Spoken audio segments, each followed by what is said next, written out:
What's the difference between a siren and a mermaid? People often confuse them, but the truth is terrifying. Sirens are deadly singers, luring sailors to their doom. Mermaids? Softer, sometimes protectors, but not always friendly. And tonight, we'll dive into the dark waters of myth and legend to uncover the truth about these two mysterious sea creatures. But before we start, hit that like button, subscribe for more chilling myths, and let's sail straight into the story. Chapter 1. The Ancient Origins. Sirens and mermaids didn't come from the same myth. Sirens first appeared in Greek mythology, half-bird, half-woman, living on rocky islands, singing sailors to death. Mermaids, on the other hand, appeared in folklore across Europe, Asia, and Africa, beautiful half-woman, half-fish beings tied to the mysteries of the sea. Chapter 2. The deadly song of the sirens weren't beautiful mermaids at first. They were winged creatures with human faces and bird bodies. Their weapon? Voice. A song so sweet that sailors would lose control, crash their ships, and die on sharp rocks. The most famous encounter? Odysseus in Homer's Odyssey. He tied himself to the mast to hear the song without being lured. Chapter 3. The enchantment of the mermaids, unlike sirens, were often seen as mystical, sometimes even kind. They might warn fishermen of storms or guide ships. But folklore is split. Some mermaids blessed sailors with luck. Others dragged them down to drown. They were unpredictable. Gentle protectors one moment, ruthless killers the next. Chapter 4. Sirens versus mermaids in appearance. Sirens, originally bird-women hybrids, later evolving in art into beautiful women.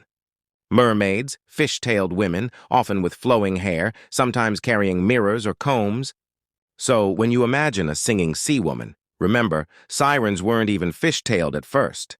Chapter 5. The horror stories of sirens legends tell of entire fleets destroyed because of sirens. In medieval tales, sailors would carve crosses into their ships or plug their ears with wax to resist. The image of the siren became pure terror, a creature that doesn't just kill, but makes you beg for death with their beauty. Chapter 6. The Dark Side of Mermaids.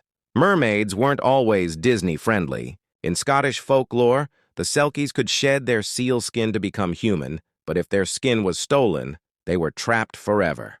In Slavic legends, the Rusalka, drowned women, returned as vengeful water spirits, luring men to watery graves. Mermaids had two faces, guardian or executioner. Chapter 7. Transformation through time. Over centuries, the lines blurred. Artists painted sirens as mermaids. Stories mixed them up. By the Renaissance, both became beautiful sea women with haunting songs. But deep down, the root myths remind us.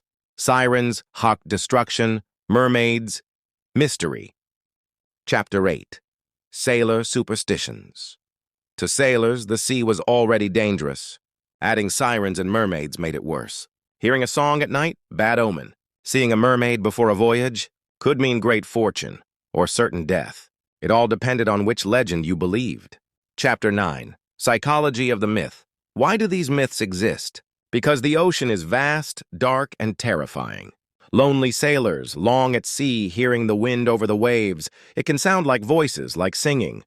Sirens and mermaids were the human way of explaining that fear and making sense of the dangers of the sea. Chapter 10. The final question. So, sirens or mermaids? Sirens are pure horror, monsters with voices that kill. Mermaids are mystery, sometimes saviors, sometimes doom. They may look similar now, but their stories are worlds apart. And here's the chilling thought. If you're ever at sea and you hear the most beautiful song you've ever heard, would you follow it? Or would you run? If you loved this dive into the scary side of myths, smash that like button, subscribe for more haunting legends, and share this with someone brave enough to face the ocean. Because myths aren't just old stories. They're warnings from the past.